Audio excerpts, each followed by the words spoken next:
এক দল থেকে আর এক দলে মানুষ যাবেন, এটা স্বাভাবিক আছে। কুচকুচে সাদা ধবধবে কালো, তাহলে কি তৃণমূলেও আছে ভালো? তৃণমূলের 90% কেন 95%ই খারাপ।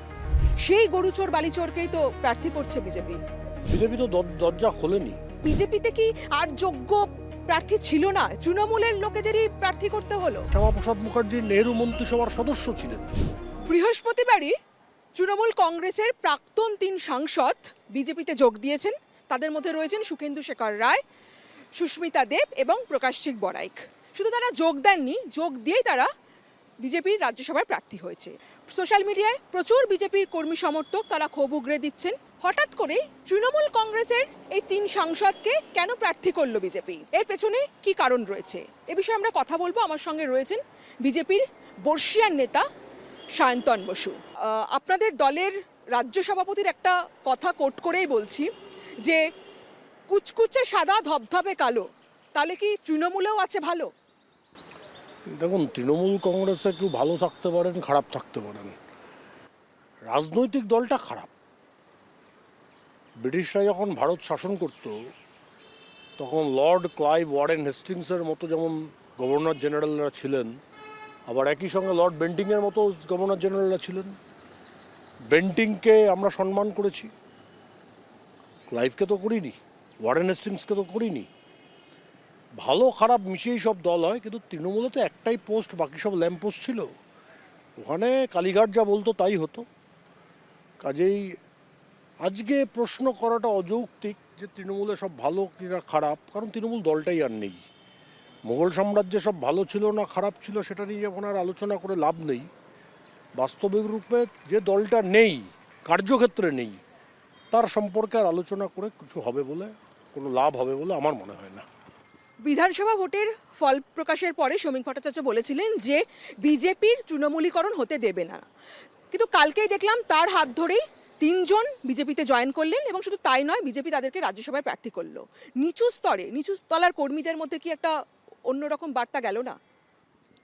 যাওয়া উচিত নয়, কারণ এই 3 জনের যে জয়েনিং তার সঙ্গে সাধারণ বা অন্য তৃণমূল নেতাদের জয়েনিং মেলালে চলবে না। এনারা 3 জন রাজ্যসভার সাংসদ ছিলেন। এটা পার্টির কেন্দ্রীয় নেতৃত্ব বলুন বা আমাদের পার্টির বলুন স্ট্র্যাটেজিক মুভ। 3 জন এখন বিজেপির সাংসদ হবেন। তারা তো তৃণমূলে থেকে ক্রস ভোটিং করতে পারতেন না ফ্লোরে। এই 3 জন এখন বিজেপির সাংসদ হয়ে বিজেপির পক্ষেই ভোট দেবেন।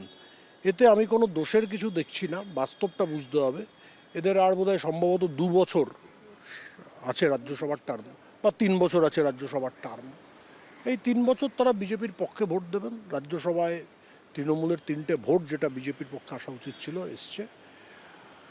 আর ব্যক্তিগতভাবে যদি জিজ্ঞাসা করেন, আমি প্রকাশচিক বড়াইককে অত জানি না।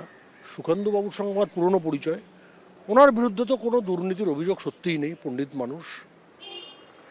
বাকি সুস্মিতা দেব, উনি তো পশ্চিমবঙ্গের থেকে আগেও নির্বাচিত হননি। উনি সন্তোষ মোহন দেব, আসামের প্রবাদ প্রতিম নেতা, তার কন্যা।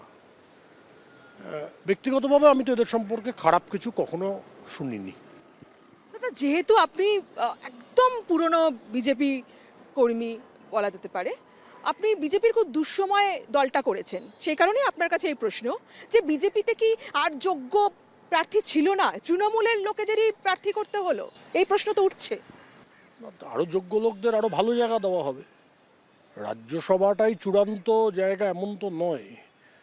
তাদের আরও বিভিন্ন প্রয়োজনীয় কাজে লাগানো হবে। অনেক যোগ্য মানুষ আছেন, তাদেরকে আরও প্রয়োজন। এখন রাজ্যসভার সাংসদটা লক্ষ্য নয়, এখন লক্ষ্য পশ্চিমবঙ্গকে সোনার বাংলা বানাতে হবে। তার জন্য বহু মানুষের প্রয়োজন, বহুজনের যোগদান দরকার। কেউ বিধায়ক হয়ে করবেন, কেউ মন্ত্রী হয়ে করবেন, কেউ অন্য কোনোভাবে করবেন, কেউ সংগঠনে থেকে করবেন, কেউ সাংসদ হয়ে করবেন। কাজেই শুধু 3 জনের ক্ষেত্রেই যোগ্যতার মাপকাঠি হতে পারে, অন্য পদে হবে না এমন তো নয়। নির্বাচনী প্রচারে গিয়ে সুকান্ত মজুমদার তিনি প্রকাশচিক বড়াইককে গরুচোর বালিচোর বলেছেন। সেই গরুচোর বালিচোরকেই তো প্রার্থী করছে বিজেপি। না, এরকম তো রাজনীতিতে হয়। রাজনীতিতে অনেক সময় এ ধরনের ঘটনা ঘটে। এগুলো তদন্ত সাপেক্ষ। তদন্ত হোক, যদি প্রকাশচিক বড়াইকের বিরুদ্ধে অভিযোগ নির্দিষ্টভাবে প্রমাণ করা সম্ভব হয়, তাহলে বাকিদের যা ব্যবস্থা হয়েছে ওনারও হবে। আমি ব্যক্তিগতভাবে প্রকাশচিক বড়াইক সম্পর্কে জানি না, তাই বলতে পারবো না। বাকি দুজনকে জানি, তার মধ্যে একজন সম্পর্কে তো বললামই, উনি বহু পুরনো, আমার সঙ্গে অনেক দিনের পরিচয়, পণ্ডিত মানুষ। সুস্মিতা দেবও পরিচিত নাম রাজনীতিতে। আমি খারাপ দুর্নীতির কথা অন্তত পশ্চিমবঙ্গে শুনিনি। দাদা, তৃণমূল কংগ্রেসের বিরুদ্ধে আপনারা ভুরি ভুরি দুর্নীতির অভিযোগ করেছেন এবং আমরা দেখেছি যে ভোটের ফলাফলেও তার প্রভাব পড়েছে। একটা প্রশ্ন উঠছে যে এই সুখেন্দু শেখর রায় বা সুস্মিতা দেব, যাদেরকে আপনারা এখন ক্লিনচিট দিচ্ছেন, তারা তো তৃণমূল কংগ্রেসের একদম মমতা বন্দ্যোপাধ্যায়ের খুব ঘনিষ্ঠ। তারা তো তৃণমূলের দুর্নীতির খবরগুলো রাখতেন, তারপরে সেগুলো তারা মেনে নিয়েছেন এবং তারা ছিলেন মমতা বন্দ্যোপাধ্যায়ের সঙ্গে। এখন দল ক্ষমতা থেকে চলে গেছে বলে এখন তারা বিজেপির হাত ধরছে। এটা কি একটা মানুষের মধ্যে একটা বিরূপ প্রভাব ফেলছে না? বিশেষ করে বিজেপির কর্মীদের একটা তারা আশাহত হচ্ছেন না? না দেখুন, এদের বিরুদ্ধে তো আমরা অভিযোগ করিনি কখনো। মমতা বন্দ্যোপাধ্যায় দলের দুর্নীতির অভিযোগটা জানতো, তারা তো কখনো মুখ খোলেনি দলের বিরুদ্ধে। না, সুকান্তবাবু তো সে কারণে পদত্যাগ করেছেন। আরজিকর ইস্যুতে উনি বলেছিলেন, কাজেই এই কথাটাও ঠিক না, ওনারা করেছেন। দেখুন, যদি আপনি সেই প্রশ্ন করতে যান তাহলে শ্যামাপ্রসাদ মুখার্জি নেহেরু মন্ত্রিসভার সদস্য ছিলেন, তাহলে তো ভারতীয় জনসংঘ যে তিনি করলেন, তাহলে সেটা কি করা খুব ভুল হলো সেদিন? এক দল থেকে আর এক দলে মানুষ যাবেন, এটা স্বাভাবিক আছে। তাদের বিরুদ্ধে যদি খুব মেজর দুর্নীতির অভিযোগ না থাকে, অন্য কোনো অভিযোগ না থাকে, দল তাদেরকে নিতেই পারে, নিতে কোনো অসুবিধা নেই। আর যেহেতু তিনজন সাংসদ ছিলেন, তারা সে পদে স্বপদে বহাল হয়েছেন, এটা পার্টির সঠিক সিদ্ধান্ত। আমার মনে হয় পার্টির কার্যকর্তা কর্মীদেরও এটা মানা উচিত এবং তারা মেনেও নেবেন, বাস্তবটা উপলব্ধি করবেন। নিচু স্তরের কর্মী সমর্থকদের উদ্দেশ্যে কি বলবেন, কি বার্তা দেবেন? দেখুন, আমরা যখন রাজনীতি করতে শুরু করি, আমি বলছি, পশ্চিমবঙ্গে আমার থেকে তো বয়সে বড় অনেকে আছেন নেতা নেতৃত্ব, আমার থেকে সিনিয়র কর্মী বিজেপিতে খুব কম আছেন। আমার যখন 18 বছর বয়স হয়নি তখন থেকে আমি বিজেপি করি। আমরা কোনোদিনও এমপি, এমএলএ, কাউন্সিলর, মন্ত্রী, প্রেসিডেন্ট হব বলে পার্টি করিনি। আমরা আদর্শকে সামনে রেখে পার্টি করেছি। বহু মানুষ এসছেন যারা আমার অনেক পরে পার্টিতে যোগদান করেছেন। কেউ রাজ্য সভাপতি হয়েছেন, কেউ বিধায়ক হয়েছেন, কেউ সাংসদ হয়েছেন, কেউ কেন্দ্রের মন্ত্রী হয়েছেন। আমরা তো কখনো বিরূপ প্রতিক্রিয়া দেখাইনি। আমাদের পার্টি যে কাজটা করতে বলেছে সেটা করেছি। সবাইকেই এটা উপলব্ধি করতে হবে এবং আমার মনে হয় সবাই করছেনও। কাজেই একটু অপেক্ষা করুন। হয়তো কেউ কেউ আবেগের বহিঃপ্রকাশ করে ফেলেছেন সোশ্যাল মিডিয়াতে, কিন্তু গেল রব এমন কিছু উঠছেও না। বাস্তবটা সবাই বুঝছেন যে তিনজন ওই পদে ছিলেন, সে পদ তাদের ফিরিয়ে দেওয়া হলো। এরপরে তো আরও 1 বছর 2 বছর পরে রাজ্যসভায় আরও অনেক এমপি যাবে বিজেপি থেকে, তখন পার্টিতে পুরনো নেতাকর্মীরা নিশ্চিতভাবে যাবে। তৃণমূল কংগ্রেসে তাহলে যারাই বিদ্রোহী হয়েছেন, যারাই মমতা বন্দ্যোপাধ্যায়, অভিষেক বন্দ্যোপাধ্যায়ের বিরুদ্ধে মুখ খুলছেন, তাদেরকে কি বিজেপি সাদরে আমন্ত্রণ জানাবে? না, বিজেপি পদ দেবে? বিজেপি তো দরজা খোলেনি। আমি নাম বলতে চাই না ক্যামেরায়, কারণ তারা নাও স্বীকার করতে পারেন। আমি তো জানি যারা তৃণমূল কংগ্রেসে আছেন বা তৃণমূল থেকে এখন বেরিয়ে আরও যে একটা দুটো দল হয়েছে তাতে গেছেন, তারা বিজেপিতে ঢোকার আপ্রাণ চেষ্টা করছেন। বিজেপি তো তাদের নেয়নি, সত্যিই নেয়নি, আমি জানি বলে বলছি। প্রচুর চেষ্টা করছেন। রাজ্য সভাপতির সঙ্গে দেখা করেছেন, কেন্দ্রীয় নেতৃত্বের সঙ্গে দেখা করেছেন, আরও অনেকের সঙ্গে দেখা করেছেন। বিধানসভা না লোকসভা? উভয়তেই আছে। শুধু বিধানসভা লোকসভা না, প্রাক্তন বিধায়ক, প্রাক্তন সাংসদও আছেন। এমনও ব্যক্তি আছেন যিনি আমাদের দল থেকে চলে গেছিলেন। কাজে আমি নতুন করে কারুর নাম করতে চাই না, কারণ আমার কাছে কোনো প্রমাণ রেখে তো আমি কথা বলিনি কারুর সঙ্গে, আর এটা আমার স্বভাবও নয়। কিন্তু বিজেপি তো তাদের নেয়নি। যেখানে বিজেপি মনে করছে এ ব্যক্তি ঠিক, তাকে নিচ্ছেন, বা স্ট্র্যাটেজিক মুভ যেখানে মনে হয়েছে সেখানে কেন্দ্রীয় নেতৃত্ব সিদ্ধান্ত নিচ্ছেন। এবং কেন্দ্রীয় নেতৃত্ব যে কোনো এই ধরনের যে কোনো সিদ্ধান্তে পার্টি একমত আছে, এ ব্যাপারে কোনো সন্দেহ কারুর থাকা উচিত না। আপনি বলছেন যে অনেকেই যোগাযোগ করছেন, কিন্তু সবার জন্য দরজা খোলা হচ্ছে না।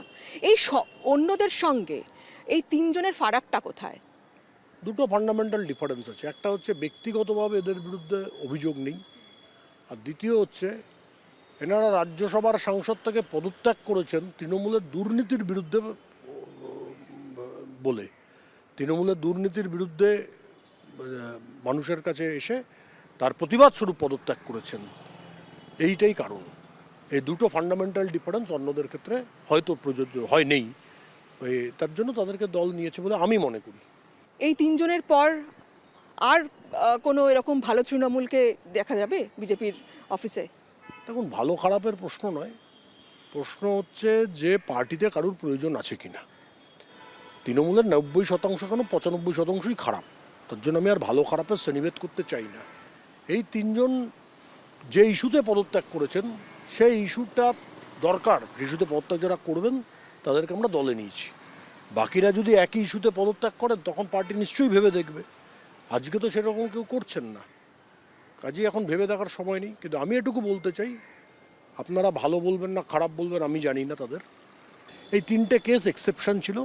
তারা রাজ্যসভা থেকে পদত্যাগ করেছেন, তাদের বিরুদ্ধে দুর্নীতির কোনো অভিযোগ নেই, তারা দুর্নীতির বিরুদ্ধে প্রতিবাদ করে পদত্যাগ করেছেন, তাই পার্টি তাদের গ্রহণ করেছে। সুখেন্দু শেখর রায়, সুস্মিতা দেব এবং প্রকাশিক বড়াইক, এই তিনজনকে রাজ্যসভায় পাঠানোর সিদ্ধান্ত একমাত্র কেন্দ্রীয় নেতৃত্বের। এখানে নিচুতলার কর্মীদের কোনো খারাপ লাগার জায়গাই নেই, পরিষ্কার জানিয়ে দিলেন বিজেপির সিনিয়র লিডার সায়ন্তন বসু। ক্যামেরায় বরুণ ভান্ডারীর সঙ্গে দেবযানী সরকার, কেটিভি বাংলা, কলকাতা।